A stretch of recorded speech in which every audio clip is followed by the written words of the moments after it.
Welcome to Popternative, where we dive into topical discussions from the worlds of pop culture, social media, and sports. Here is your host, Peter Remoliotis, aka PD Beats. Hello and welcome to Popternative. This is the podcast and talk show where we have digital discussions, worlds of TV, film, news, sports, pop culture, everything really, depending on a guest. We talk about it all. As always, I'm your host, Peter Remoliotis. On social media, you know me as PD Beats. Returning guest, he is a reporter, of course, for Sportsnet and Hockey Night in Canada. Kyle Bukauskas is with us. Kyle, welcome back to the show, man. It's great to be back. That's a long intro you've got going now, eh? You've got quite the resume attached to it. Yeah, I know. There's a lot going on. Now, correct me if I'm wrong.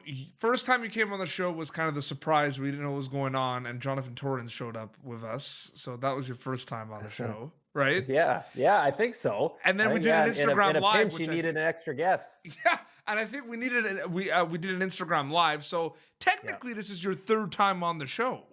Yeah. All right. Remember the 3 times club. Yeah, I know. Do I have to get you? Do I get you a mug or a robe or something? Like, what's going on now? I don't say no to free things. So if there's anything you want to send me, I will gladly take it. Does it blow your mind a little bit? I mean, we've talked about this before at events as well. I mean, have you still wrapped around your head the fact that like the journalist, the reporter, the media personnel is more than just kind of a talking head and reporter now? There's like a public figure like status at times, right? Where people like follow you for your interviews and comment that they enjoyed your interview with Dave Ayers. It's like, have you ever thought about that? That's an interesting concept too now, right? Like the media is like the celebrity, so to speak. Yeah, well, I certainly know in my case, I'm not going that far to use that title. Well, that's why I put celebrity. No, I don't know. I don't know what else to call it. Yeah, that's right. Yeah, use that term very loosely around here. So I do agree with you though, in a sense that, you know, with what this whole, I guess, business and the emergence of social media has helped drive it, where, you know, if you want to, you have the ability to create, you know, almost a brand for yourself, right? Yeah. And have a chance to do more things beyond just what your day-to-day job is as a reporter or a journalist or a host on a TV show or an anchor, anything of that sort. There's so many other things you can get involved in if you so choose to, right? So I think that's become, you know, a fascinating part of all of this is how can you maximize what you want to do, and I think it's really neat to watch, you know, some of my colleagues that are getting more involved in that stuff. I mean, I'd love to. I'm still, you know, terrible when it comes to being more frequent on social and posting different things and that. I've still got to you know, get myself going every now and then to do some stuff, but it's a fascinating world out there if it's used in the proper way, right? So there's plenty of opportunities for sure. And to add to kind of what you said, are we gradually like ditching the title of like reporter and journalist a little bit, Kyle? Because the content creation part is so big these days too, right? Yeah, I guess it depends in what your role is, right? Like certainly for myself, I mean, I went to a broadcasting program. I never went to journalism school. I don't have a degree in that. So I don't know if I ever considered myself a journalist from the beginning, but certainly, you know, in the role of a reporter or a ringside host in what I do with my job with Sportsnet, there is that element of professionalism and understanding, you know, where you sit kind of on that line as you you know, cover a game or cover a team over the course of a season and whatever your beat is. So there's certainly, I believe, some guidelines that need to be followed in that sense. But I believe there isn't one way to do it anymore, right? You see different people and how they go about, you know, covering a team and kind of what their style is. And it's great, right? Because if you're just doing the same thing over and over again, you know, it's just clearly it's a changing landscape now, right? This isn't just about, you know, filing a post-game report for the sportscast that's going to run in the morning, or just filing, you know, a post-game gamer for the newspaper the next morning, right? It's a completely different world now. So to be able to be a little bit more creative in how you go about covering things, I still think you can be a reporter in that sense, but in terms of how you, as you say, create content, there's plenty of more opportunities to do that. And how has the landscape been for you, especially reporting in the National Hockey League now with all the Zoom conferences? I mean, it's the Zoom press conferences after games. There's no scrums anymore, or if there is scrums, they're very limited and feet away with like the mask and everything. What's that been like for you, that landscape? Well, it's a challenge to do something that you've come so used to all the stuff you took for granted, right? And I mean, we've been, I guess, used to this in a sense, or at least it's not new anymore, right? We've effectively been doing this for over a year now. I mean, we first got a real taste of it with the bubble playoffs last summer, and now all throughout this year, it's been the same thing. So I think it's been a challenge. I feel for all the men and women that that are more of the sports writers that you go on those Zoom calls, and anytime a quote comes out of there that's of any substance or interest, well, everyone's got it. Right. So it's tough, whether you're, as I say, a sports writer or someone like myself that's trying to get different little tidbits for a television broadcast. You want to get something that's different that, maybe the audience hasn't seen or heard yet. And it's just it's been a bigger challenge to do that now. Right. How do you get, the access that maybe, not everybody else does? So certainly as being part of a network that's a national rights holders, there's a couple of opportunities to get that. But, it's much more difficult because before you could just, approach a player away from all the other cameras and microphones in a dressing room and spend, 5 minutes chatting with them about something and maybe learn something really interesting now, that you no can way. share. Yeah. You don't get that chance now, right? So you've got to be creative in trying to find different ways to come up with some information and some storytelling that maybe maybe isn't already out there. So hopefully by next year, who knows what things are going to look like, maybe a little bit closer to normal where not everything is on Zoom, but for now it's what we're stuck with. So it's for everybody that covers, whether it's hockey or whatever else, it really, we're all flexing our creative muscles here to try to come up with something fresh. I think it's a challenge on the Zoom. It is, but I think the uncertainty of everything has just been the hardest part, where decisions are being made like quicker than usual about certain things, and it's a lot of last minute. Like, for example, I remember, before, they were figuring out the bubble and everything last year, and a lot of the plans came to be I'm pretty sure there were points where you might have not known your schedule until week of or something, and there's the quarantining and everything. The uncertainty is a challenge as well with that too, right? Where everyone's kind of working behind the scenes to figure out what exactly we're doing. Right, because we never done it before. Right?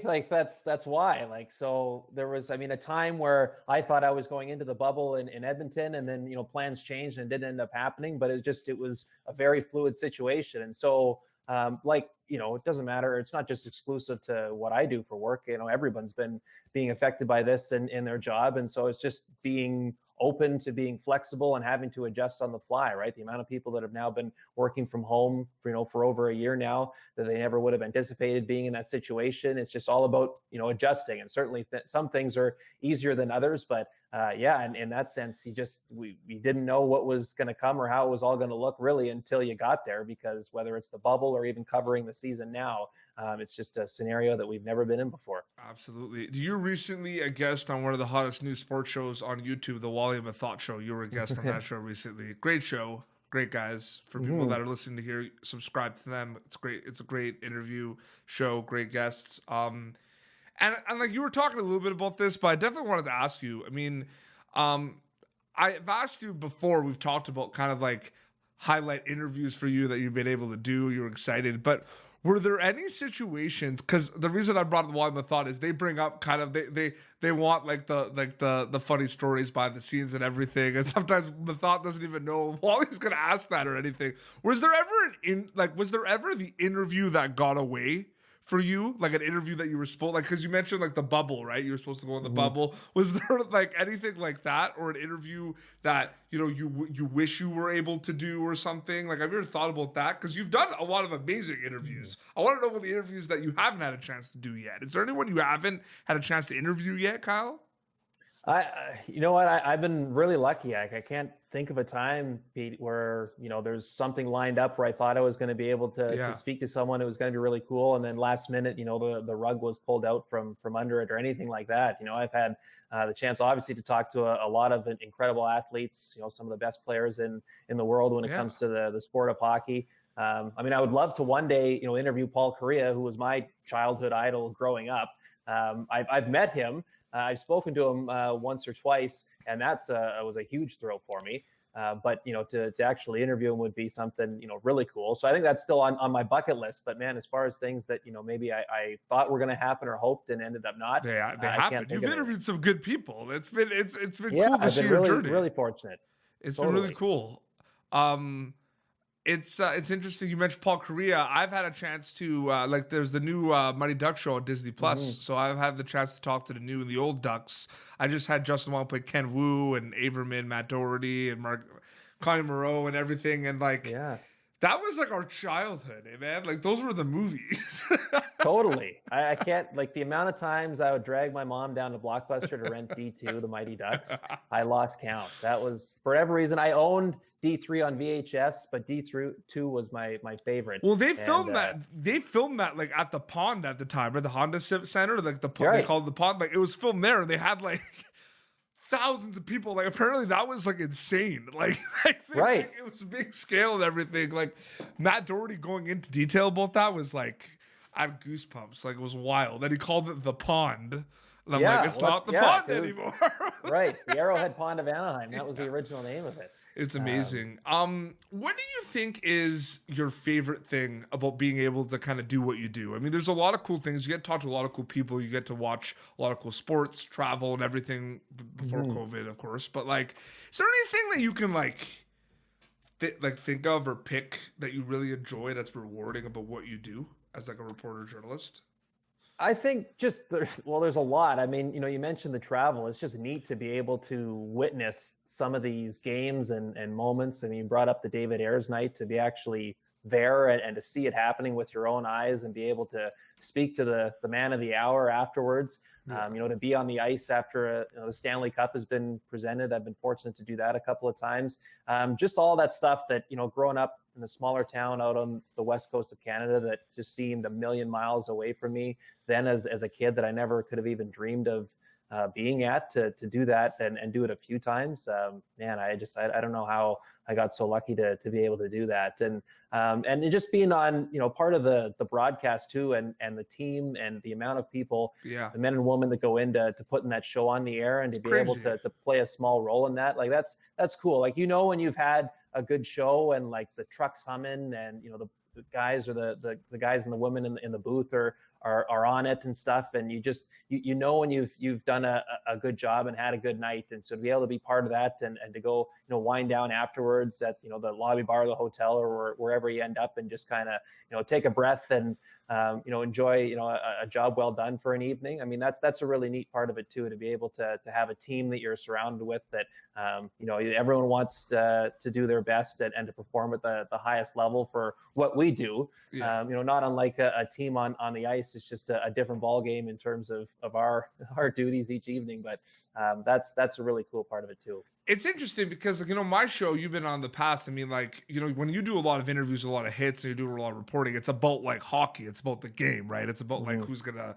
get traded or the team's doing well. Like, you're actually talking about the sport. We're kind of talking about kind of the landscape and the behind the scenes thing. And that must be kind of fun for you too, right? To have conversations like this sometimes, where it's not just like about like McDavid's 100th point or something. You know what I mean? Like, it's a bit different, right? Are you trying to get me to pump your tires here, or No, what? I'm just no, because it's a segue to a next question I have. Okay, yeah, no. I totally hear you, right? Yeah. Like, because you're so embedded in, it's all consuming during the year, right? Like, because just you don't want to miss anything. You want to stay on top of what's going on around the league. So any chance you get to take a bit of a break from that at the right moment, it's great. I wasn't just seeing me, like Wally Mathot too. Like they talked about other things too. I'm just busting. Okay, but I've made it pretty. It's been pretty easy so far. So I do have a tougher question. It's nothing crazy, but I have a tougher question for you. Okay. Because I think you're nervous. No, it's not bad. It's just, you know about this. You've been in the industry for a while. You know what I mean? Your job as a reporter is to ask the questions. Sometimes the questions, depending on the scenario of the game, right? Might not have get the best reaction from someone, or you might be interviewing someone after a tough loss. Like it's part of the job. You know what I mean? Do you understand though the reluctancy of the players and the athletes still wanting to do certain interviews because of the journalists out there that want to get the juicy negative headline? Like, you going in, you're focused on your job, what Sportsnet wants from you and everything. But you understand that going in too, right? That there is that kind of angle, that there are some people that might be reluctant, because that's a big part of it, I find too, man. Totally. And you, like, I don't blame it at all, right? Because sometimes you see it all the time, certain quotes that are taken out of context, or anytime a player, God forbid, speaks his mind and doesn't go down the same cliche path, and it's put out there on Twitter or whatever, and then there's like the percentage that is like, hey, good on that person for actually saying what he or she thinks, and then there's that entirely different crowd that's all over him about this is a team game. That's a selfish thing to do. And then they jump down their throat. And so as an athlete, you're going, well, what's the point of me speaking my mind here if that's the kind of reaction it's going to get, right? I think in that regard, I don't blame them in any sense. And so all of that's out of my control, right? All I can do is to go into it, with a clear mind, a clear heart in it all, and knowing that, I'm just trying to tell stories here. I'm not trying to be the gotcha journalist that's trying to get a player to say something that may be controversial or may spark debate elsewhere. Yeah. I'm just trying to tell the story of the game and ask the appropriate questions in the moment. And so if I can stay true to that, hopefully over time, the players that you deal with on more than one occasion kind of get to know that and realize that you're not out to get them. You're just doing your job and in a fair and professional manner. And that's how you kind of build that trust up, right? Like you see someone like Scott Oak, who has been around for a million years, and he gets a lot of good interviews, A, because he asks really good questions, and B, because, the players know him, they know what he's about.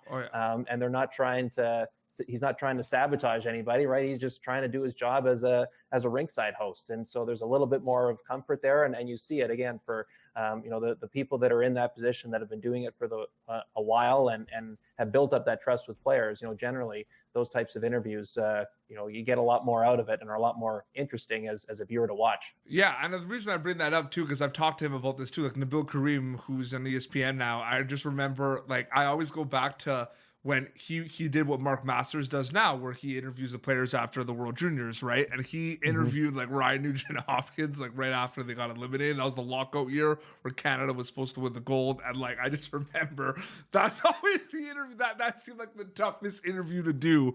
And it just like kudos to him, man. I know, like, it's just like that always set the tone where like it's possible to have to add like the hardest questions ever. Like, it goes right after the loss and he's like interviewing him, you know what I mean? So like it's a tough part of it as well. But you understand where I'm coming from too, right? Because research comes into play as well. But these are athletes training and playing. They don't have time to research whether you're like a good guy or not. You know what I mean too? Like, there's trust with like the teams. It just comes off interaction. Yeah, exactly. Because that happens too with a lot of people we interview, right? Like, there's a lot of requests for a lot of people on Netflix shows and everything. But it's kind of like maybe like it's looking at like the repertoire and the interactions, like you said. It's a whole different world. I was about to say ball game, but it's a whole different hockey rink, I guess we could say.